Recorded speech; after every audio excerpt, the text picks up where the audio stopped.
দেশকে ধ্বংসের দিকে ঠেলে দেওয়ায় এবার মোদী বিরোধী আন্দোলনে উত্তাল পুরো ভারত। রাষ্ট্রে যেন নিজ দেশেই আরেকটি যুদ্ধ। ধর্ম নিয়ে খেলতো, আজ তারা সেই আগুনে পড়ছে নিজেরাই। জনতার ধৈর্যের বাঁধ এখন ভেঙে গেছে। সোশ্যাল মিডিয়ার পর্দা ফাটিয়ে রাগ, ঘৃণা, প্রতিবাদ এখন রাস্তায় নেমে এসেছে। হনুমানের নেতা শুভেন্দু গাড়িকে ভেঙেছে, আমি বাইরে থাকলে আমাকে মারতো। ওর এবং ওর বাবা ওই দুজনকেই মারবো। বিজেপি সেই গুন্ডাটা কই ও বেশি মস্তান হয়ে গেছে। কাণ্ডে পিণ্ডে ভারতের খাবেন আর ভারতের থালাতে ফুটো করবেন। বেরিয়ে যান। সে একটা জানোয়ার। শুভেন্দু অধিকারী, ময়ূক রঞ্জনকে তাড়া করে মারো, তাড়া করো, গ্রামকে গ্রাম ওদের তাড়া করো। ভারতে এবার কঠিন অ্যাকশন চলছে বাংলাদেশের বিরুদ্ধে যাওয়া সেই ময়ূক রঞ্জন ঘোষ, হকার সাংবাদিক এবং শুভেন্দু অধিকারী দুজনকে গণদোলাই দিচ্ছে ভারতের জনগণ। ইতিমধ্যে নরেন্দ্র মোদীর বিরুদ্ধে ভারতের জনগণ ফুঁসে উঠেছে, পদত্যাগ দাবিতে আন্দোলনে ঝাঁপিয়ে পড়ছে। না টেনে সম্পূর্ণ ভিডিওটি দেখলে অবাক হবেন। আসুন দেখে আসি নরেন্দ্র মোদীর উপরে ক্ষেপে গিয়েছে ভারতের জনতা। শেষ রক্ষা হচ্ছে না মোদীর। ভারতে চলছে এক অদ্ভুত রূপকথা। না, এই গল্পে নেই কোনো রাজপুত্র বা দানব। এই রূপকথার খলনায়ক হকার সাংবাদিক আর বিষ ভরা রাজনীতিকরা। একসময় যারা ক্যামেরার সামনে দাঁড়িয়ে চোখে আগুন আর মুখে ঘৃণা নিয়ে ধর্ম নিয়ে খেলতো, আজ তারা সেই আগুনে পড়ছে নিজেরাই। জনতার ধৈর্যের বাঁধ এখন ভেঙে গেছে। সোশ্যাল মিডিয়ার পর্দা ফাটিয়ে রাগ, ঘৃণা, প্রতিবাদ এখন রাস্তায় নেমে এসেছে। পোস্টারে, দেয়ালচিত্রে, চায়ের দোকানের আড্ডায় উচ্চারিত হচ্ছে সেই দুটি নাম যারা বাংলার বুকে এখন অভিশাপের প্রতীক। নাতিদের অবস্থা কি হয় শুধু দেখতে থাকুন। ময়ূক রঞ্জন, যিনি নিজেকে বলেন সাংবাদিক, কিন্তু আচরণে তিনি যেন একজন মলম বিক্রেতা। চটকদার কথায় বিক্রি করেন ঘৃণা। বাংলাদেশ, মুসলিম দুনিয়া, কুরআন সবই তার বিদ্বেষের লক্ষ্যবস্তু। ভারতের এক স্যাটেলাইট চ্যানেল থেকে ছুড়ে দেন কটূক্তির তীর। তার কথায় লুকানো নেই কোনো যুক্তি, নেই কোনো তথ্য, শুধুই বিদ্বেষ, অপমান, উস্কানি। অন্যদিকে পশ্চিমবঙ্গের বিজেপি নেতা শুভেন্দু অধিকারী, যিনি বহুবার মুসলমানদের বিরুদ্ধে উস্কানিমূলক বক্তব্য দিয়েছেন, এবার তাদেরই খুঁজে বেড়াচ্ছে জনতা। তাদের ঘিরে ভারতের ভেতরেই উঠেছে প্রতিবাদের ঝড়। ভারতের সাধারণ জনগণ, হিন্দু মুসলমান নির্বিশেষে ময়ূক, শুভেন্দুর বিভেদমূলক বক্তব্যের বিরুদ্ধে একসঙ্গে রাস্তায় নেমেছে। গলায় জুতা পরিয়ে টাঙ্গিয়েছে বিকালবেলা। দীর্ঘদিন ধরে ময়ূক রঞ্জন আর শুভেন্দু অধিকারীর মতো কিছু ব্যক্তি ধর্মীয় বিভাজনের মাধ্যমে সমাজে ঘৃণার বীজ বুনে আসছিলেন। তারা ভেবেছিলেন গুজব ছড়িয়ে, বিভ্রান্তি তৈরি করে এবং ভিন্ন মত দমন করে রাজনৈতিক লাভবান হবেন। কিন্তু এবার চিত্রটা বদলে গেছে। ভারতের সাধারণ জনগণ, বিশেষ করে পশ্চিমবঙ্গের হৃদয় কলকাতায়, নিজেরাই দাঁড়িয়েছে এই ঘৃণার রাজনীতির বিরুদ্ধে। যারা একসময় কথা ছুড়তেন বুলেটের মতো, আজ তারাই হচ্ছেন জনরোষের নিশানা। রাষ্ট্রবাদের লড়াই এবং হিন্দুত্বের লড়াই, এই ধর্মযুদ্ধে হিন্দুরা, সনাতনীরা জয়ী হবে।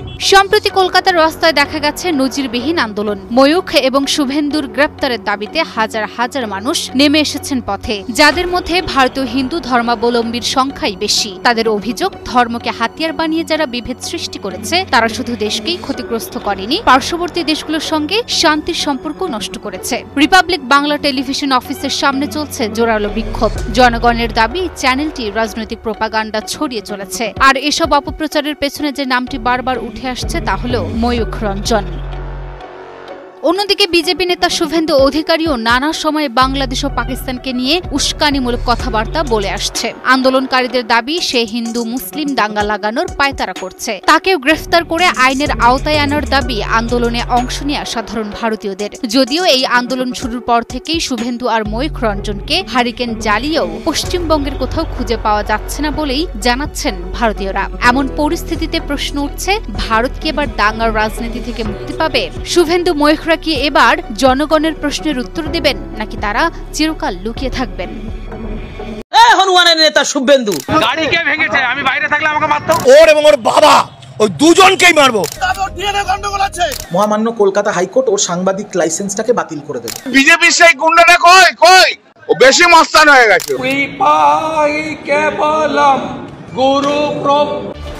পশ্চিমবঙ্গের রাজনৈতিক অঙ্গনে ব্যাপক আলোচনার কেন্দ্রবিন্দুতে এখন বিজেপি নেতা শুভেন্দু অধিকারী। এমনকি কলকাতার রাজপথে জনরোষের মুখে পড়ে পালিয়ে বেড়াতে হচ্ছে শুভেন্দুকে।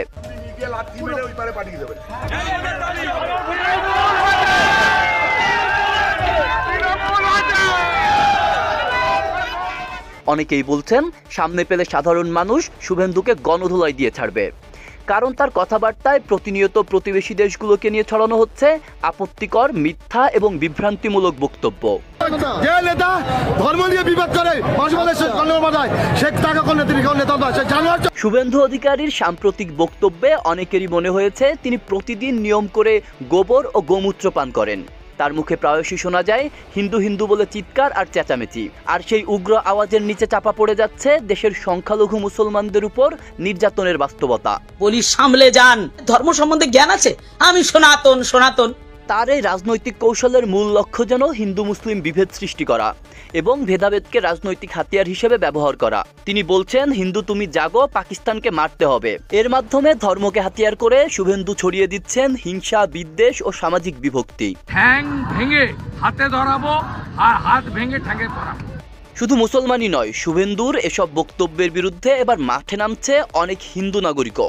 কেউ কেউ বলছেন ও বেশি মাস্তান হয়ে গেছে, ওকে আর ভণ্ডামি করতে দেব না। কলকাতা জুড়ে গড়ে উঠেছে স্বতঃস্ফূর্ত প্রতিরোধ। কেন দিচ্ছে ওই হিন্দু মুসলমানের লড়াই বাঁধাচ্ছে, এই চুরি গোবেক ও কেন মুসলমানদের অপর এত ঘৃণা করছে? শুভেন্দুর পাশাপাশি কলকাতার রিপাবলিক বাংলা টিভির বিতর্কিত সাংবাদিক ময়ূক রঞ্জনের বিরুদ্ধেও এবার আন্দোলনের ডাক দিয়েছে অনেক হিন্দু নাগরিক। রিপাবলিক বাংলা টিভির অফিসের নিচে অবস্থান নিয়ে সাধারণ মানুষ প্রতিবাদ জানিয়েছে। তাদের দাবি, ময়ূক এবং শুভেন্দু শুধু হিন্দু মুসলিম নয়, বিদেশি দেশগুলোকেও নিয়মিত অপমান করে কথা বলেন এবং সম্পর্কের অবনতি ঘটান। বিক্ষোভকারীরা বলছেন, এই দুই ব্যক্তিকে দেশ থেকে তাড়িয়ে দেওয়া এখন সময়ের দাবি। এই মকরের ঘোষের মতো দাঙ্গাবাজকে অবিলম্বে গ্রেফতার করো। আর বাংলার ছেলেমেয়েরা যেখানে যাবে রিপোর্ট করতে তাদের পেটাও। মানুষের অভিযোগ, এই চ্যানেলটি ভারতের কট্টরপন্থী বিজেপি ও আরআরএসের মুখপাত্র হিসেবে কাজ করছে। তারা বলছে, ময়ূক রঞ্জনের আচরণ সাংবাদিকতার জন্য লজ্জাজনক। তার চিৎকার, অসভ্য অঙ্গভঙ্গি এবং আপত্তিকর শব্দচয়নের মাধ্যমে তিনি হকার সাংবাদিক হিসেবে পরিচিতি পেয়েছেন। প্রিয় দর্শক, সম্পূর্ণ ভিডিওটি দেখলেন, বুঝতে পেরেছেন নরেন্দ্র মোদী এবার বিপদে রয়েছে। নিজ দেশেই যেন এক যুদ্ধ অবস্থা সৃষ্টি হয়েছে। নরেন্দ্র মোদী এবার কঠিন ভাবে খেপেছে নরেন্দ্র মোদীর উপর জনগণ। এদিকে শুভেন্দু অধিকারী এবং ময়ূক রঞ্জন ঘোষ, সেই হকার সাংবাদিক, দুজনেই কিন্তু বিপদে পড়ে গিয়েছেন। তারা পালিয়ে বেড়াচ্ছেন, আশ্রয় পাচ্ছে না কোথাও। যেখানে দেখা হচ্ছে সেখানে তাদেরকে গণধোলাই দিচ্ছে, কেননা তারা বাংলাদেশের বিরুদ্ধে এমনভাবে লেগেছিল সাধারণ একটু সিম্পিতি এবং জনপ্রিয়তা পাওয়ার জন্য। আর বাংলাদেশের বিরুদ্ধে লেগে যাওয়ায় এবার ভারত এবং বাংলাদেশের মধ্যে সম্পর্ক সম্পূর্ণ বিচ্ছিন্ন হয়ে গিয়েছে তাদের কারণে, এবং কি বাণিজ্যিক সকল বিষয়ে ধস নেমে এসেছে। প্রিয় দর্শক, সম্পূর্ণ ভিডিওটি অবশ্যই শেয়ার করবেন। পরবর্তী ভিডিও পাওয়ার জন্য সাবস্ক্রাইব করে পাশে থাকা বেল বাটনটি অন করে দিবেন। বিদায় নিচ্ছি, আসসালামু আলাইকুম।